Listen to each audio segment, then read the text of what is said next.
II, I remember Dad and I was outside and Hoy Valley Alice or whatever they makes all that fire look. And when the war broke out, I remember being outside with him, and I did hear the world was going to burn. I thought, boy, the world was on fire. He came out and took a look at it and said, strange things happen, you just never know. He didn't know either. So Carlos Smith and Charles Smith and O'Neill and I, we signed up down in Lexington to go to Alaska to work at the Kodiak Island. And we went up there the winter of 42.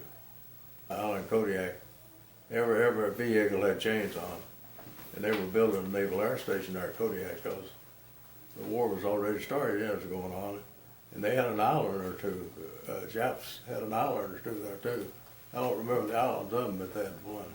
The illusions? And what we were afraid of there or anything was maybe an air attack or something like that. They didn't make no big deal of it.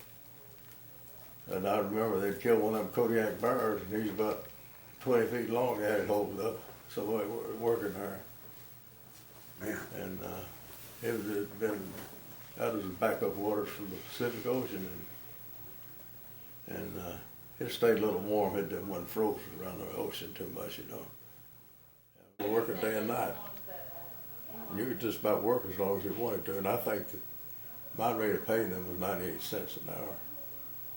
They had a big commissary where you could go in and buy stuff, if you could they just put it on a number for you, So you bought your clothes yourself. I remember that all that stuff pretty vividly in my mind about that thing I got up there. But it was an experience you never forget. I bet. Yeah. And we'd crawl around all our houses, put sawdust around pipes and things like that. They'd dig ditches, we'd crawl over the house. But they'd build a big bonfire out in front. We'd go out there and warm, burn up on one side, freeze off of the other. It was quite an experience. All they had there then on Kodiak was they had a Kodiak village, and it was about,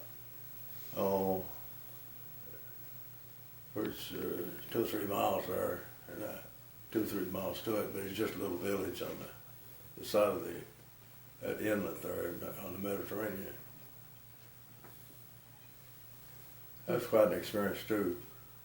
They had a gambling hall on that SS Yale in there where they go in there and spend their spare time and gambling. Man, you had tables going with men and gambling in there all the time. I thought that's something. I never did get involved in that because in the gambling that went on there. Some of them would never work to stay there gambling.